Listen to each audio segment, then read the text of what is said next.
Hello friends, नमस्कार। जय Jagannath. Manorama recipe आपण मानकु स्वागत करुच्ची।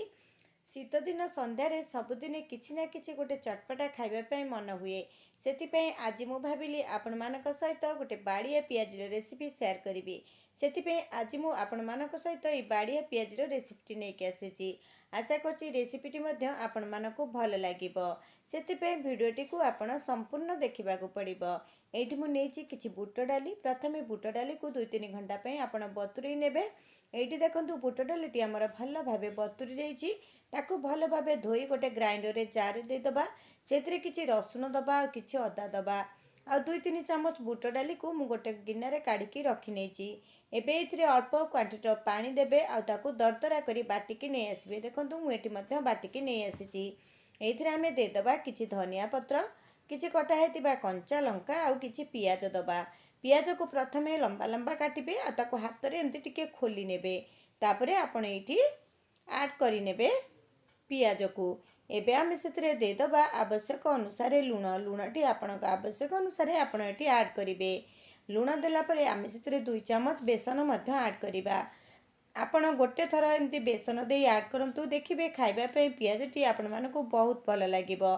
एठी आमे जो बतुरा हेतिबा बुट डाली को रखिथिले ताकू मध्य हेतिरे ऐड करनबा। तापरे आमे ताकू भल भाबरे मिसेबा। आपण चाहिले अल्प टिके सोडा मध्य ऐड करि पारंती, किंतु मु एठी सोडा ऐड करिविनी। बुट डाली को भल भाबरे फेंटी नेबी। फेंटी नेला परे बास आपनकू एतिकी थिकनेस बा काठुआ करी रखिबा को पड़िबो। आकू बेसी पानी आपण करिवेनी।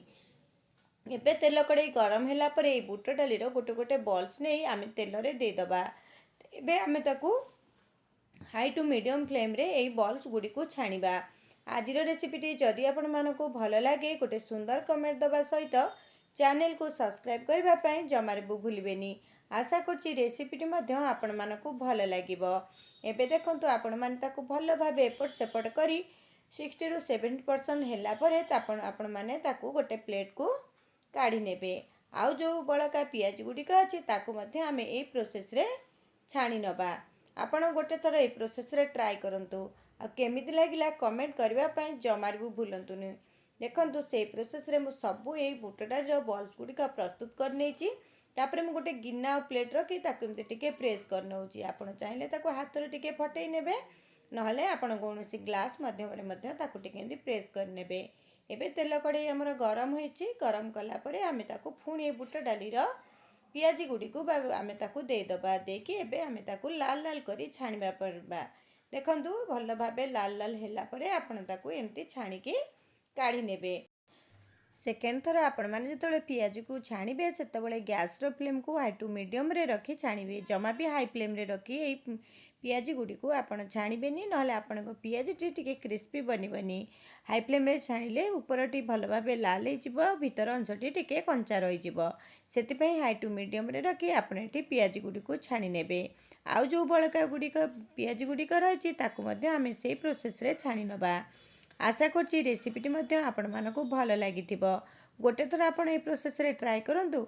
आ केमिति लागिला कमेंट करबा पई जमार भी भूलिबेनी।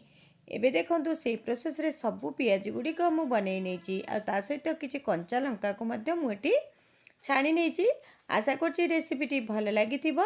भिडियोटी को आ बेसी लंबा न करी मु एठी रखुची। नमस्कार। जय जगन्नाथ।